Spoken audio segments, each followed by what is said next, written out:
ठीक है, तो हम लोग का आज का टॉपिक है टैक्योमेट्री।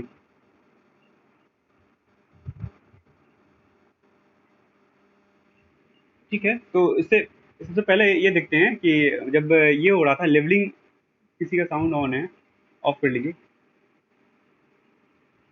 जब हम लोग लेवलिंग पढ़ रहे थे, है ना, तो उसमें मतलब डंपी लेवल जो था उसके बारे में जब बात कर रहे थे, तो उसमें हम लोग को ये दिख रहा था कि उसमें जो टेलीस्कोप होता है। रुद्रेश कुमार कौन है? अपना साउंड ऑफ कीजिए।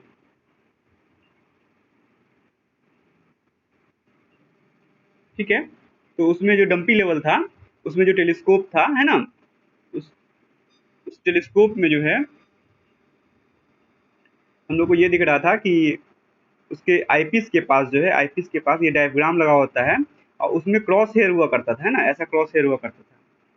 यही चीज, सेम चीज जो है हम लोग अभी जो ये पढ़ रहे हैं, थियोडोलाइट जो पढ़े हैं, उसमें भी ये चीज देखें हम लोग कि वहां पे जो आईपीस के पास जो है ये डायफ्राम ऐसा लगा हुआ होता है, उसमें जो है ये क्रॉस हेयर होता है। तो इस क्रॉस हेयर में जो ये जो वाला सेंटर लाइन होता है, ये होता है कि इसी इस सेंटर लाइन पे जो रीडिंग आएगा, यहाँ पे जो स्टाफ रहता है उसको देखते हैं इधर से, तो ये सेंटर लाइन के थ्रू जो हमको दिखता है पॉइंट वैल्यू, उसको हम लोग लेते हैं, है ना, क्योंकि वही जो है सेंट्रल वैल्यू है ना, एग्जैक्टली मिडिल वाला वैल्यू है। लेकिन किसी किसी डायग्राम में ये सेंट्रल लाइन के अलावा जो है दो ऐसे ऐसे लाइन होते हैं ना, इसको हम स्टेडिया बोल रहे थे, है ना, अपर स्टेडिया और लोअर स्टेडिया। ठीक है, ये बात हो रही थी। अभी थियोडोलाइट का वीडियो देखे होंगे आप लोग, तो उसमें भी ये बात बताया गया होगा कि ऐसा होता है हम लोग का डायग्राम, इसमें जो है ये ऐसे क्रॉस हेयर होते हैं, है ना, और उसमें जो है एक ये अपर स्टेडिया होता है और ये कि लोअर स्टेडिया होता है। तो इसका यूज जो है लेवलिंग जो पढ़ा रहे थे उसमें भी बताए थे कि डंपी लेवल की इसका यूज जो करते हैं हम लोग, वो डिस्टेंस मेजरमेंट करने में इस अपर स्टेडिया लोअर स्टेडिया का जो है यूज करते हैं, है ना। थियोडोलाइट में भी ये बात बताए हैं। तो अभी जो टेक्नियोमेट्री में हमको यही पढ़ना है कि उसको कैसे यूज करते हैं, है ना। तो एक्चुअली में क्या है, इसे इसके थ्रू हम लोग अगर देख रहे हैं, अगर कोई कोई कुछ दूर पे कोई पॉइंट है, मान लो कि यहाँ पे जो हम लोग का है ना, यहाँ पे अगर हम लोग ये अपना ये रखते हैं, लेवलिंग स्टाफ रखते हैं, ठीक है, तो इसके थ्रू जब देखेंगे हम लोग, है ना, तो यहाँ से मान लो ऐसे देख रहे हैं, तो एक एक रीडिंग जो है, एक रीडिंग तो ये सेंटर वाला देगा, है ना, ऐसे जो नजर हम लोग की देखेगी, यहाँ पे जो पड़ेगा स्टाफ का एक रीडिंग, स्टाफ जो होता है ना,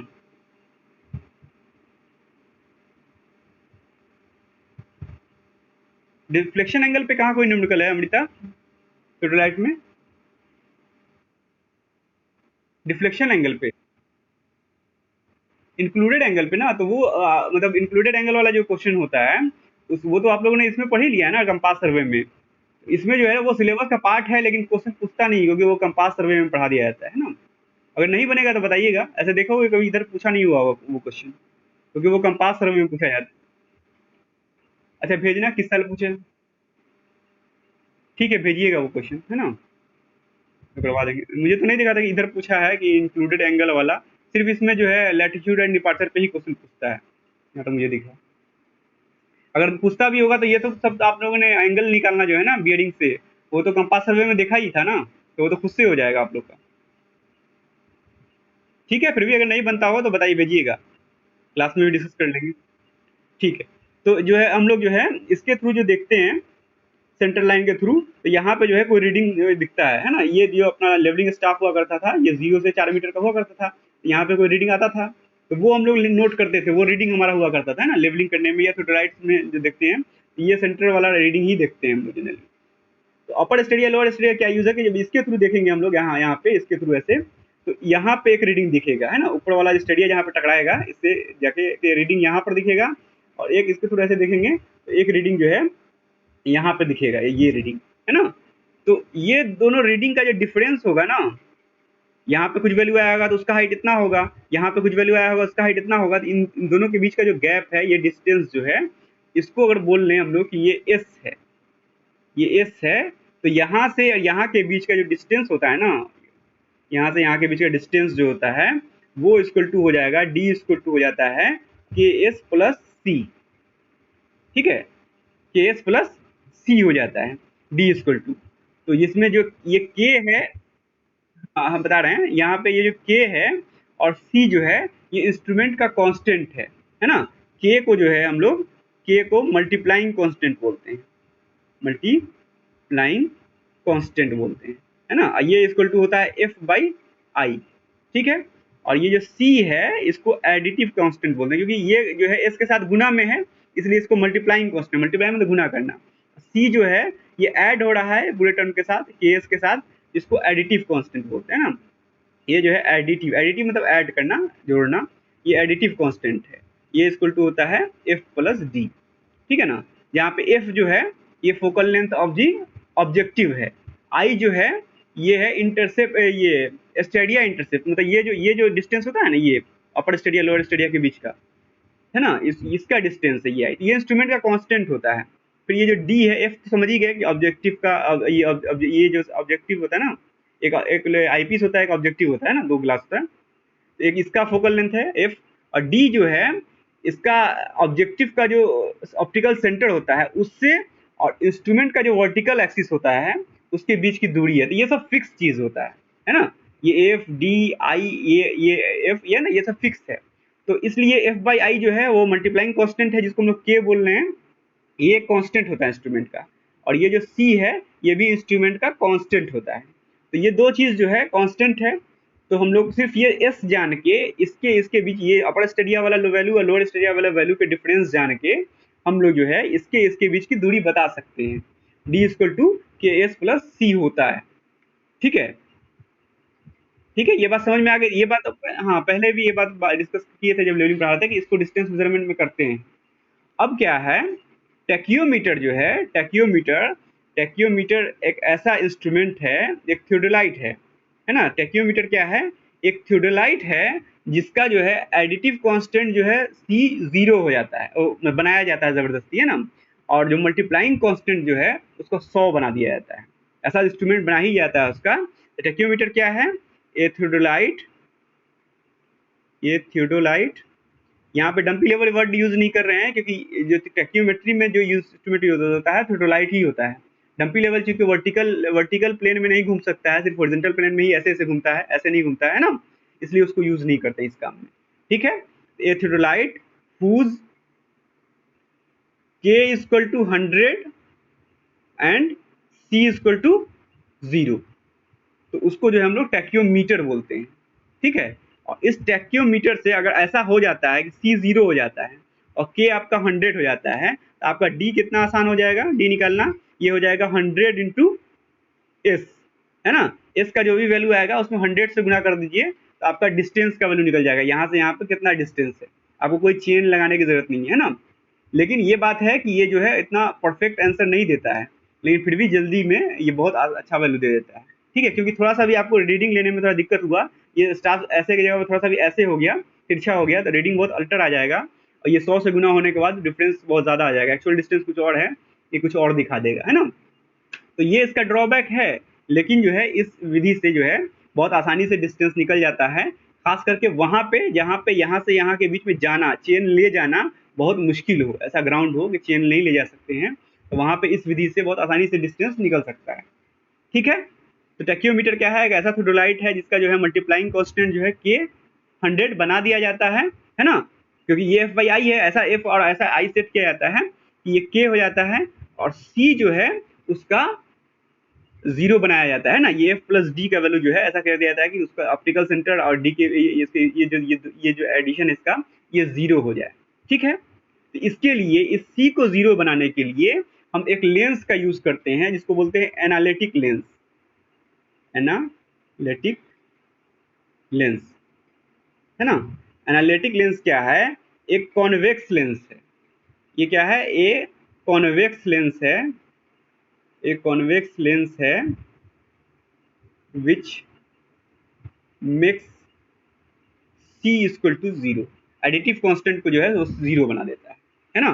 तो इसको जो है टैक्योमीटर में एनालिटिक लेंस लगा हुआ रहता है।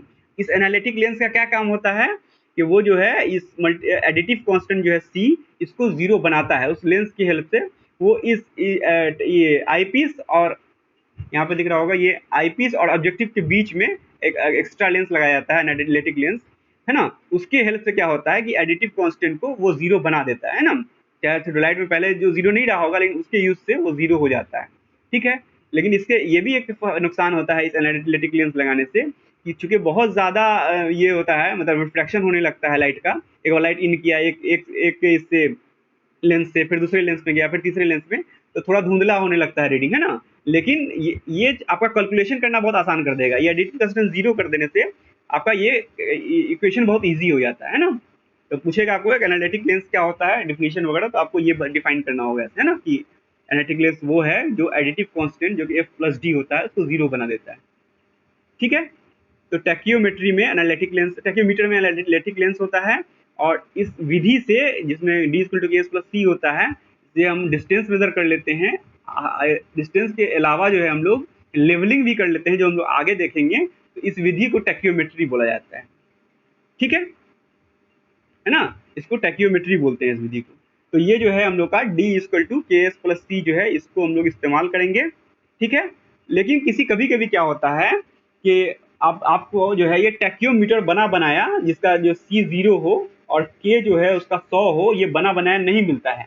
आपके पास जो पुराना थियोडोलाइट है आपके पास रखा हुआ, वही मिलता है। उसी से आपको जो है ये करना पड़ता है, मतलब ये जो टैक्योमेट्री का काम है वो करना पड़ गया। तो आप क्या कीजिएगा, आप थोड़ी जाइएगा उसको बनवाने की के को 100 करके लाइए, सी को जो है ये करके लाइए। आप जो भी उसका के का वैल्यू होगा और सी का वैल्यू होगा उसको यूज करके ही कर लेंगे, है ना। के का वैल्यू जो होगा, मान लो कि 99 हुआ, 98 हुआ, सी का वैल्यू कुछ भी हुआ, 0.2 हुआ, है ना, कुछ भी हुआ, तो उसका वैल्यू रखते हुए भी तो कर सकते हो, थोड़ा सा मुश्किल होगा। लेकिन ये बात है कि अगर ये के और सी का वैल्यू नहीं पता हो, ये इंस्ट्रूमेंट आपके पास हो, मान लो कि वो पुराना इंस्ट्रूमेंट है, उसका कोई स्पेसिफिकेशन नहीं है आपके पास, के और सी जो है आपका अननोन है, तो आप क्या कीजिएगा। के और सी आपको पता नहीं है, तो के और सी आपको पता करना भी होगा। पहले पहले के और सी निकालना होगा इंस्ट्रूमेंट का, है ना। उसके बाद तब फिर आप ये काम करना शुरू कीजिएगा। तो आप जो है फील्ड में के और सी बहुत आसानी से निकाल सकते हैं। ठीक है। फील्ड में के और सी बहुत आसानी से निकाल सकते हैं। तो वो कैसे निकाल सकते हैं, तो वो ऐसे निकाल सकते हैं,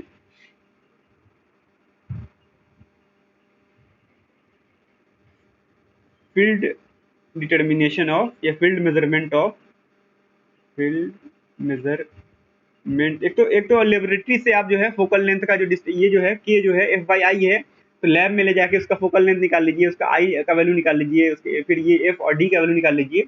तो वो लैब से कर सकते हैं।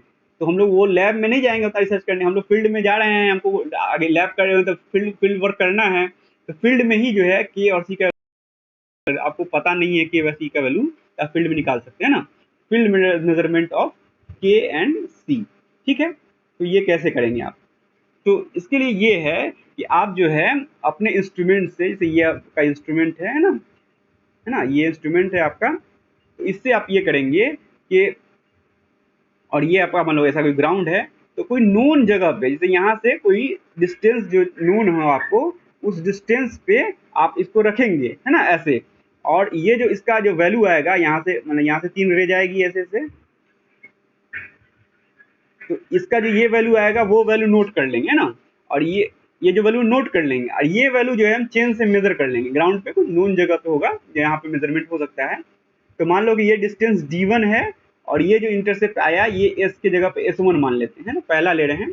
ठीक है। तो हम लोग के पास जो है ये d1 इक्वल टू कितना हो जाएगा, d1 equal to k into s1 plus C. ये क्वेश्चन बन गया एक। ठीक है। ये पहला इक्वेशन हो गया। अब क्या करेंगे, हम लोग कुछ दूर और आगे बढ़ेंगे। मान लो कि हम लोग यहाँ पे आ गए, और यहाँ से इसकी दूरी जो है वो मान लीजिए कि d2 है, नोन डिस्टेंस है, यहाँ पे हम चेन से मेजर कर ले रहे हैं, इसके इससे डिस्टेंस d2 है। और यहाँ पे जो इसका 3 रे यहाँ जब ये चीज़ तो हट जाएगा, ये तो हट चुका है, यहाँ पे अब आ गया है, इसको भूल जाइए। अब ये 3 रे जो जा रहा है यहाँ पे इसके टकराएगा, ये सेंट्रल वाला और ये जो है नीचे वाला लोअर स्टेडिया वाला, ऐसे। अब ये जो इंटरसेप्ट बनाएगा, इंस्ट्रूमेंट को यहीं पे रखेंगे, हाँ इंस्ट्रूमेंट को यहीं पे रखेंगे, सिर्फ ये जो स्टाफ है इसको हम लोग चेंज करेंगे, हाँ इसको साइड करेंगे, ये यहीं पे रहेगा, इसको यहाँ से मूव करा के यहाँ पे लगा देंगे। ठीक है। तो ये चीज़ यहाँ पे अब दिखेगा नहीं, यहाँ पे चला आएगा। तो ये रे तो वैसे ही जाएगा जैसे जा रहा था, है ना, ऐसे ऐसे ये जा रहा था। तो ये रे जो है यहाँ पे टकराएगा, यहाँ पे टकराएगा, यहाँ पे टकराएगा। तो अब जो इंटरसेप्ट बना वो अपर और लोअर स्टेरिया के बीच में ये S2 हो गया मान लो, है ना, और इसके बीच का डिस्टेंस D2 है। तो फॉर्मूला तो वही है, यहाँ पे वो फॉर्मूला लगाएंगे d इक्वल टू के एस प्लस सी, तो यहाँ पे हो जाएगा d2 equal to KS2 plus C। ठीक है, इन दोनों इक्वेशन में कोई दिक्कत है? डिस्टेंस का फॉर्मूला होता है, हमने लगाया, यहाँ पे इंटरसेप्ट S1 था तो D1 = KS1 प्लस C। यहाँ पे जो है D2 है डिस्टेंस, तो KS2 प्लस C यहाँ पे फॉर्मूला लग गया है ना। ठीक है, कोई दिक्कत नहीं होगा इसमें, है ना, इजी बात है। तो अब देखिए यहाँ पे जो है दो इक्वेशन है आपके पास और दो ही अननोन है, K अननोन है और C अननोन है, D1 known, D2 known, S1 known, S2 known. तो इसको तो सॉल्व किया जा सकता है ना। हाँ, तो by solving equation 1 and 2, by solving equation 1 and 2 we get K and C, है ना। K और C को इजीली जो है फील्ड में आप दो रीडिंग लेंगे, कोई मुश्किल रीडिंग नहीं होगा। आप K और C अगर नहीं पता है इंस्ट्रूमेंट का तब भी आप जो है आराम से निकाल सकते हैं। ठीक है, इसमें कोई दिक्कत नहीं होगी, है ना। तो ये जो है फील्ड मेजरमेंट है, इस पे भी आपको क्वेश्चन पूछ सकता है कि थोड़ा एक्सप्लेन कीजिए कि फील्ड में हम लोग K और C एडिटिव कांस्टेंट और मल्टीप्लाइंग कांस्टेंट कैसे निकालते हैं। तो आपको ये बताना होगा, अच्छे से एक्सप्लेन करना होगा, है ना। ठीक है, तो ये बात हुई, फील्ड मेजरमेंट हुआ ये। कभी कभी ये कुछ पूछता है क्वेश्चन कि जो है अगर आपका जो ये स्टाफ है अगर वो इंस्ट्रूमेंट से दूर जा रहा हो तो इंटरसेप्ट जो है आपका बढ़ेगा कि घटेगा। स्टाफ जो है आपका दूर जा रहा है तो इंटरसेप्ट का वैल्यू, मतलब स्टाफ इंटरसेप्ट इसको बोलते हैं, ये जो एस है ना, एस को स्टाफ इंटरसेप्ट, हाँ, बढ़ेगा। यहाँ पे थोड़ा सा और दूर कर दो तो ये जो रे है थोड़ा सा और फैल जाएगा, और बढ़ जाएगा। थोड़ा और दूर कर दो तो और फैल जाएगा, और जितना नजदीक ले आओगे इसको, मान लो एकदम यहीं पे ले आए तो स्टाफ इंटरसेप्ट जो है यहाँ पे मान लो एकदम रखोगे तो छोटा छोटा ऐसा बनेगा। तो डिस्टेंस बढ़ने के साथ स्टाफ इंटरसेप्ट घटता है, बढ़ने के साथ बढ़ता है, घटने के साथ घटता है ना, ये याद रखना होगा। ये ऑब्जेक्टिव पूछता है। एस को यहाँ पे हम लोग नहीं लिखे हैं, एस को लिख सकते हैं कि एस जो है वो स्टाफ इंटरसेप्ट है। एस इक्वल टू क्या है? स्टाफ इंटरसेप्ट, मतलब वो इंटरसेप्ट जो स्टाफ, जो लेवलिंग स्टाफ जो यूज होता है उस पे जो इंटरसेप्ट बनता है उसको बोलते हैं स्टाफ इंटरसेप्ट, है ना, स्टाफ इंटरसेप्ट है। ठीक है, ये चीज हो गया। अब जो एक टर्म आता है उसका नाम है हाँ, प्रिंसिपल ऑफ टैक्योमेट्री, है ना। पूछता है प्रिंसिपल ऑफ टैक्योमेट्री क्या है, या समझाइए principle of tacheometry, principle of tacheometry. ठीक है, तो प्रिंसिपल ऑफ टैक्योमेट्री जो है वो आपका इस पे, मतलब इसका हर चीज का, चेन सर्वे का भी प्रिंसिपल था, है ना, कंपास सर्वे का भी प्रिंसिपल था, अभी हम लोग प्लेन टेबल सर्वे पढ़े उसका भी कुछ प्रिंसिपल था। तो इसका प्रिंसिपल होगा कि ये जो इसका प्रिंसिपल है प्रॉपर्टीज ऑफ आइसोस्केल ट्रायंगल, है ना। ये देख लेते हैं अभी क्या बताना है इसका मतलब, आइसोस्केल ट्रायंगल। चेन सर्वे का क्या प्रिंसिपल था बताइए अमृता? ट्रायंगुलेशन। और कंपास सर्वे का भी आदमी बताइए, नीतीश कुमार बताइए। Traversing, very good. ठीक है, तो इसी तरह इसका प्रिंसिपल पूछा जाएगा तो वो बताइएगा कि इसका प्रिंसिपल जो है वो प्रॉपर्टीज ऑफ आइसोस्केल ट्रायंगल पे डिपेंड करता है ना, इसका प्रॉपर्टी। तो वो आइसोस्केल ट्रायंगल का क्या प्रॉपर्टीज है वो अभी हम लोग देख लेंगे, है ना, जिसपे जो है ये इसका प्रिंसिपल डिपेंड कर रहा है। तो ये फिगर जो है ना हम लोग यहाँ पे बनाते हैं। तो कोई मान लीजिए कि यहाँ पे हम लोग का ये इंस्ट्रूमेंट है ना, और जो है ऐसा ग्राउंड है, और यहाँ पे कोई हम लोग को ये स्टाफ रखे हुए हैं, यहाँ पे स्टाफ रखे हुए हैं, है ना। 3 रे जाती है, तो ये सेंटर वाला रे को जो है हम लोग ऐसे से हल्का बनाते हैं, और ये जो है अपर स्टेडिया वाला और लोअर वाला स्टेडिया वाला, इसको जो हम लोग थोड़ा डीपर बनाते हैं। ठीक है, तो इस दो ट्रायंगल, एक तो ये मान लो कि ये जो पॉइंट है इसको हम लोग ओ बोल रहे हैं, इसको ए और इसको बी बोल रहे हैं, इसको जो है सी और इसको डी बोल दे रहे हैं। ठीक है, तो ट्रायंगल ओ ए बी जो है and triangle O C D जो है, वो दोनों जो है ट्रायंगल क्या है, एक सिमिलर ट्रायंगल दिख रहा है। ये ट्रायंगल ओ ए बी, ये वाला ट्रायंगल, है ना, ये छोटा वाला ट्रायंगल, और बड़ा वाला ट्रायंगल ओ सी और डी, ये वाला ट्रायंगल, बड़ा वाला ट्रायंगल, ये दोनों जो है सिमिलर ट्रायंगल है ना। ये छोटा वाला ट्रायंगल है, ये बड़ा वाला ट्रायंगल, दोनों सिमिलर ट्रायंगल। सिमिलर इसलिए है इन दोनों का एक कोण तो कॉमन ही है, अब बाकी ये कोण और ये कोण जो है इसका जो है ये कॉरेस्पॉन्डेंस एंगल है, तो वो सेम ही होगा लगभग, है ना। ठीक है, तो इसमें जो है मतलब ये दोनों जो ट्रायंगल हैं, तो ये एक तो ये सिमिलर ट्रायंगल हैं, दूसरा है कि ये दोनों ट्रायंगल जो है आइसोस्केल ट्रायंगल हैं। आइसोस्केल ट्रायंगल क्या होता है? जिसके दो साइड बराबर हो, समद्विबाहु त्रिभुज, है ना, यही होता है ना। ऐसा त्रिभुज जिसका दो साइड बराबर हो तो समद्विबाहु त्रिभुज या आइसोस्केल ट्रायंगल बोलते हैं। मतलब इसका इसका ये साइड वाला साइड और ये वाला साइड दोनों बराबर होगा, सिमिट्री के मतलब सिमिट्री की वजह से, है ना। एक अपर स्टेडिया एक लोअर स्टेडिया, एक तो मिडिल में है, तो ये दोनों बराबर होगा। इस वाले ट्रायंगल बड़ा वाले में भी इसका ये वाला साइड और ये वाला साइड जो है वो बराबर होगा, ठीक है। तो एक तो ये आइसोस्केल ट्रायंगल है और दूसरा है सिमिलर भी दिख रहा है। तो इसमें क्या होगा कि इनके जो साइड का रेशियो है वो बराबर होता है, जो सिमिलर ट्रायंगल होता है इसका। तो इसमें जो है इसे इसका रेशियो करोगे OA बटा OC इक्वल टू हो जाएगा OB बटा OD, है ना, ये चीज लिख सकते हैं। ये भी होता है ऐसे स्क्वायर ट्रायंगल में कि आपका ये वाला जो है डिस्टेंस, ये जो इसके यहाँ से इसके जो ये पॉइंट है उससे इस पे परपेंडिकुलर जो डालेंगे उसका भी रेशियो जो होगा वो भी जो है आपका वो बराबर हो जाता है।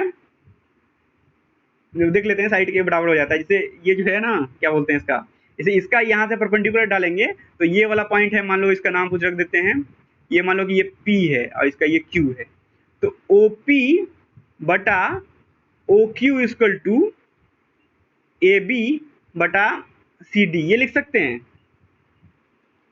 इसमें कोई दिक्कत है तो बताइए, लिख सकते हैं। नहीं दिख रहा था, आप लोग नहीं दिख रहा था तो बोलना चाहिए था,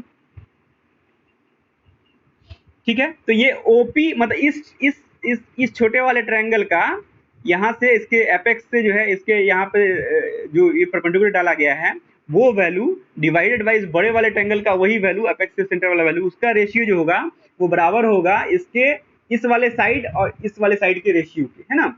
इस छोटे वाले ट्रायंगल का ये वाला साइड और इस छोटे वाले बड़े वाले ट्रायंगल का ये वाला साइड का रेशियो के बराबर होगा। बाकी अदर वाले साइड जो होगा उसका भी ये वाला साइड है OA बटा OC, उसका भी रेशियो उतना ही होगा, है ना, लेकिन उसका काम नहीं है इसलिए लिख नहीं रहे हैं। फिर जो इसका ये वाला साइड है OB बटा OD, उसका भी रेशियो उतना ही होगा लेकिन उसका काम नहीं है इसलिए नहीं लिख रहे हैं, सिर्फ इतना ही लिख रहे हैं, दो ही चीज लिख रहे हैं, है ना, ठीक है ना। तो ये जो रेशियो होगा ये एक बराबर होता है, एक कांस्टेंट के बराबर होता है वो, है ना। यहाँ पे दिख रहा है कि वो रेशियो बराबर होता है, इसमें हम लोग इसको कांस्टेंट बोलेंगे, इसको लोग के बोल देंगे, ठीक है। तो अब इसमें जो है ये चीज दिख रहा है कि ये जो OP है वो क्या था, OP जो है ये मान लो ये डिस्टेंस जो है इसका ये वाला डिस्टेंस D1 था, है ना, और ये दूसरा वाला पॉइंट है वो उसका डिस्टेंस D2 था, ये ठीक है। ये जो इंटरसेप्ट बन रहा है ये मान लो कि S1 है, ये जो इंटरसेप्ट है वो मान लो कि वो S2 है। तो OP जो है ये पहला वाला डिस्टेंस है तो वो D1 है, तो ये लिख देंगे D1 अब बटा ये जो है आपका क्या नाम है OQ, तो वो क्या है D2 है, तो ये D2 हो गया इज इक्वल टू हो जाएगा आपका ये S1 और ये AB बटा AC है ना, तो S1 बटा S2 हो जाएगा ना, S1 बटा S2, तो इज इक्वल टू K है ना, ठीक है। तो इसको हाँ, तो इसको ऐसे भी लिख सकते थे, यहाँ पे इसको इंटरचेंज कर सकते थे कि OP बटा AB इक्वल टू OQ बटा CD भी लिख सकते थे, है ना। तो आपका यहाँ पे ये चीज जो है इसको ऐसे भी लिख सकते हैं हम लोग कि D1 बटा S1 is equal to D2 बटा S2, ऐसे भी लिख सकते हैं हम लोग, है ना। इसको S1 को नीचे कर देंगे, इसको उधर कर देंगे, तो ये भी कोई कांस्टेंट ही आएगा, कोई भी कांस्टेंट हो ये भी एक कांस्टेंट ही आएगा। मान लो इसका नाम यहाँ पे जो अभी जो है इसका ये कांस्टेंट लिखे हुए हैं, ये मान लो K1 है, यहाँ पे ये K2, क्योंकि इसका रेशियो इसका रेशियो दोनों बराबर नहीं होगा, है ना, क्योंकि इंटरचेंज कर दिए ना, ये K अलग हो जाएगा, ये वाला K अलग, लेकिन कांस्टेंट ही वैल्यू होगा, है ना। तो ये चीज हो गया, तो ये कांस्टेंट होगा, इससे ये निकल के आ रहा है हम लोग कि हमेशा जो है D1 इक्वल टू KS1 होगा और D2 इक्वल टू जो है KS2 होगा, ठीक है। कोई दिक्कत है इसमें? तो इसी प्रिंसिपल पे जो है हम लोग का टैक्योमेट्री डिपेंड करता है कि डिस्टेंस और इसके इंटरसेप्ट के बीच में एक रेशियो, एक रिलेशन होता है। अब वो रिलेशन जो है वो हम लोग को इसके मतलब ज्योमेट्री देख के ही लग रहा है, आइसोस्केल ट्रायंगल का जो ज्योमेट्री होता है, सिमिलरिटीज होती है, उससे ही हमको लग रहा था कि ये रिलेशन तो ऐसे भी बनेगा ही। इसी रिलेशन को देखते हुए जानबूझ के इंस्ट्रूमेंट के अंदर जो है ये जो अपर स्टेडिया है लोअर स्टेडिया डाला गया, ताकि दो रे जो है एक अपर स्टेडिया से होकर जाए, एक लोअर स्टेडिया से होकर जाए, और ये यहाँ पे एक समद्विबाहु त्रिभुज, दो समद्विबाहु त्रिभुज बने, है ना, दो या तीन जो भी हो, जितना भी हो, एक समद्विबाहु त्रिभुज के रूप में, आइसोस्केल ट्रायंगल के रूप में ये जाके बने, और इसका जो प्रॉपर्टीज होता है उसको इस्तेमाल करके ये वाला फॉर्मूला निकाला गया और इससे हम लोग टेक्योमेट्री करते हैं। ठीक है, समझ में आया बात? हाँ, तो जो है ज्योमेट्री में ये जो सिमिलरिटीज होती है ना, जो समद्विबाहु त्रिभुज का, इसको वैज्ञानिकों ने सोच के जानबूझ के इंस्ट्रूमेंट के अंदर में अपर स्टेडिया और लोअर स्टेडिया जो है ये वाला जो है इसके अंदर ये डाला गया है ना, अपर स्टेडिया लोअर स्टेडिया की दो रे ऐसे ऐसे जाए, इंटरसेप्ट बने, एक समद्विबाहु त्रिभुज बने और उसको फिर यूज करके हम लोग ये काम करेंगे। ठीक है, तो होप ये समझ में आ गया होगा ये बात, है ना। अब हम लोग आगे की बात देखेंगे, अगर ये चीज समझ में आ गया हो तो फिर आगे बढ़ेंगे हम। ठीक है, समझ में आ गया। हाँ।